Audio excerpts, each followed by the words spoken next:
Hi again, everybody. This video is sponsored by contribution from Samantha. Hi Ali, I appreciate all your advice and on how to send an email with paragraphs, punctuation, and no more parentheses. Yeah, I think my first was a very emotional one for me, and if I didn't send it right away, I would have backed out. Sorry about that.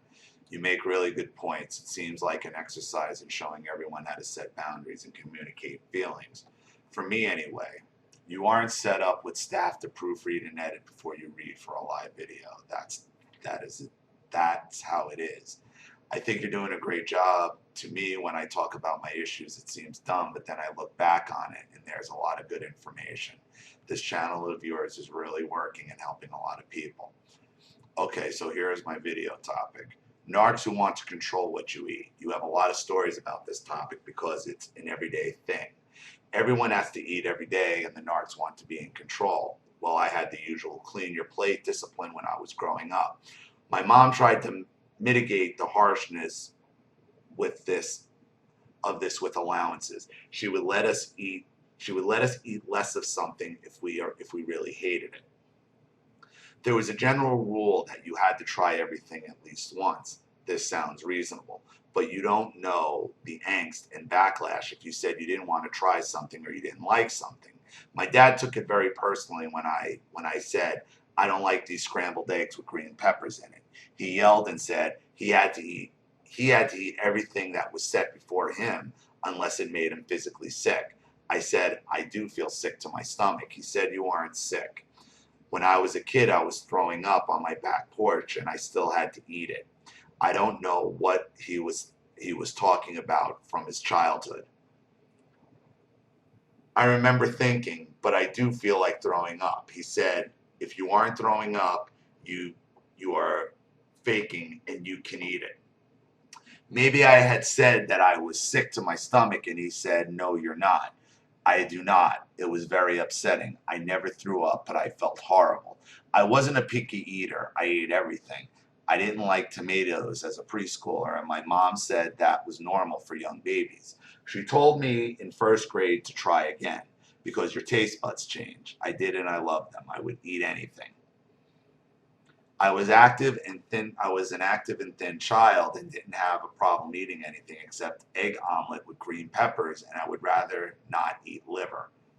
I didn't love lima beans either, but I did like the baby ones with butter. I mean, I would eat regular lima beans, no problem. They are just a little dry and sour.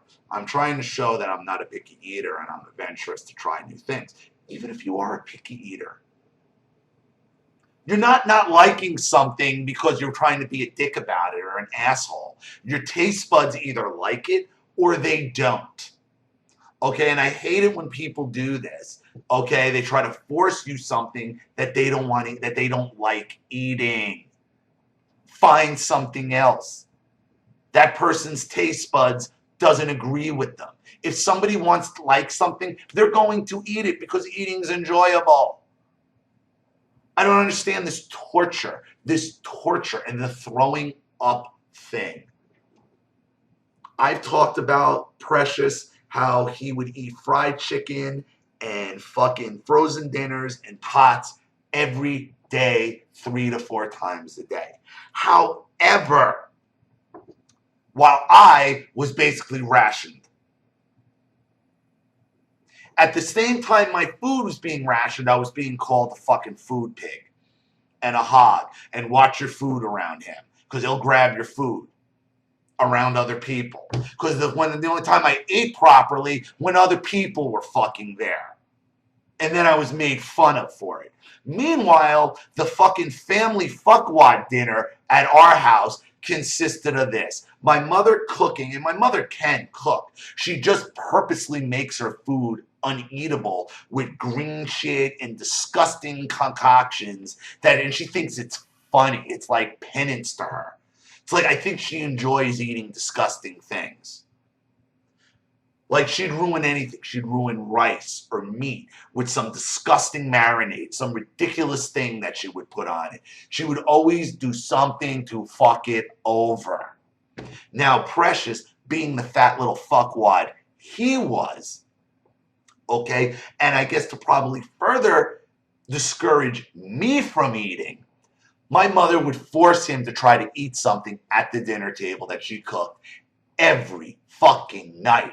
And every fucking night, the little bastard would make himself throw up every night. Every night at dinner for, I'd say, a good 6 years. This little motherfucker forced himself to throw up. And I don't think it was over the forcing of him. This was a game the two of them were playing.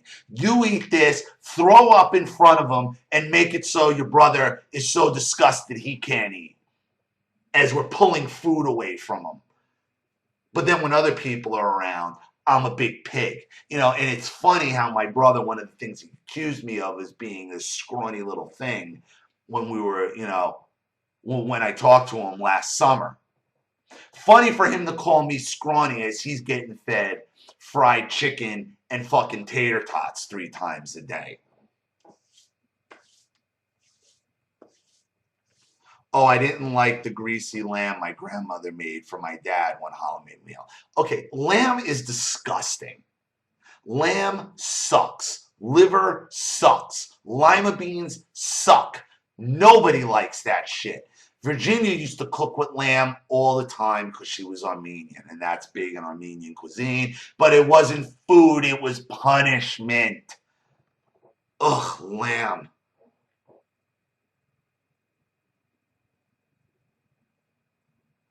Ew, gross. I think I got away from hiding that and faking like I ate it because I was sneaky about it. Cloth napkins to the rescue. Well, this doesn't really do justice to the trauma over those green pepper omelets. I live every day dreading the time I would be walking home from school and smell it cooking from the back door. It was just so upsetting to me. I hated even the smell of it. It made me wretch. I guess there was a general attitude of people are idiots if they won't try new food, or people show how uneducated and stubborn they are by not even tasting something. And I just want them to try it. They are being so very difficult to make up a reason why they don't want to. No, because they don't want to put something in their mouth that they don't like, that doesn't smell good.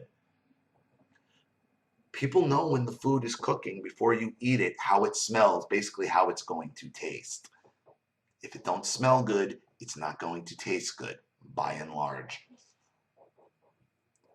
I'm not doing this justice. I wish I could convey the horror of the glare and tone of voice and the disapproval.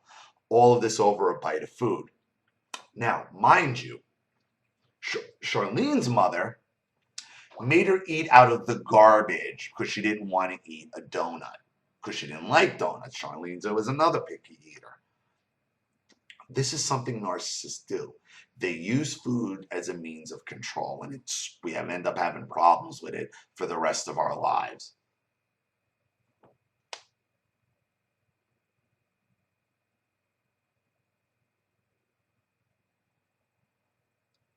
I wish I can convey the horror of the glare and the tone and the disapproval, all this over a bite of food. There would be family stories of the time a guest refused to try some food. I can't remember the exact examples, though. One time, my little sister and my 2 next oldest brothers had to finish this soup that was like a beef vegetable soup, but had crumbs of liver in it. Your mother's doing the same thing as my mother, just trying to gross everybody out. Over controlling. I know this tastes like shit, and I'm gonna make you eat it anyway. We weren't bad kids. We had good natures. Oh, wait a minute. Oh, there was lying too. How is that legit? No, that's not liver. It's beef crumbs. It was liver. I don't know why, but this time we had to finish it. We all stood around the trash can by the fridge. I was up on a milk crate. We took turns taking a swig of soup with our noses pinched and gulping as much as we could without tasting it. And we were over the trash if we couldn't hold it in. What an ordeal. I think we made a game out of it. We weren't bad kids. We had good natures and wanted to be obedient and not cause a fuss. None of us were picky eaters. My mom did pull the old, here, taste this for me trick. I would drink some milk and spew it out. Oh yeah, I thought it was bad. What? Thanks a lot, were my thoughts. I would never say that out loud. This happened with cheese, lunch meat, bread, casserole, whatever. Okay, one more example. When I was pregnant with my firstborn and had to move back home because my husband was on a Navy cruise for 6 months. Wow, I didn't even realize. Wow, I didn't even realize this happened when I was an adult. So I was 20. I was grocery shopping with my mom, and I asked if we could get brown rice and try some other supposedly healthy food. I forget what, maybe 2% milk or ground turkey. Well, we get home, and my brother and his new bride are having a taco salad for dinner and invited me over. It was great. They had a baby in a high chair, and it was a fun and happy meal. Then they get a phone call that I have to go home because my dad is very upset with me. I go home easily because it is a duplex anyway.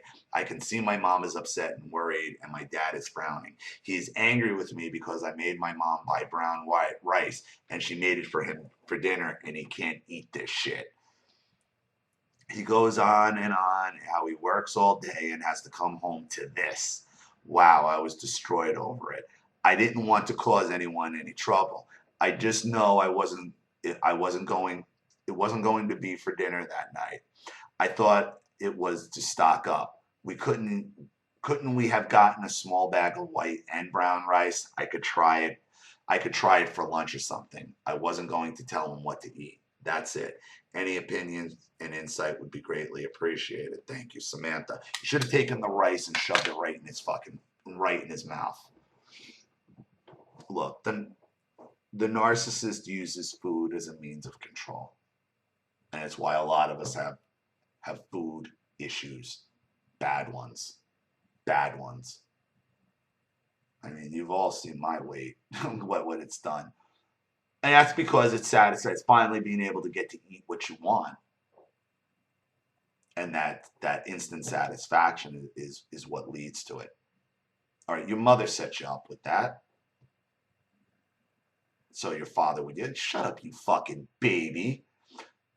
No, you should have told him, why don't you try to eat it? Why don't you go stand over the fucking garbage can like you made us do and force it down? And force it down. But that'll never happen.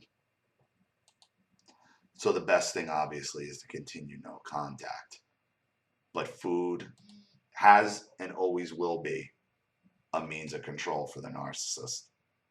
They do it, they've always done it, and they will continue to do it. And continue to throw it up in my face. My mother's like, well, you were always a pig. I went into high school at 81 pounds. 81 pounds. Mm-hmm. But I was a pig who wouldn't stop eating. Wasn't fat then.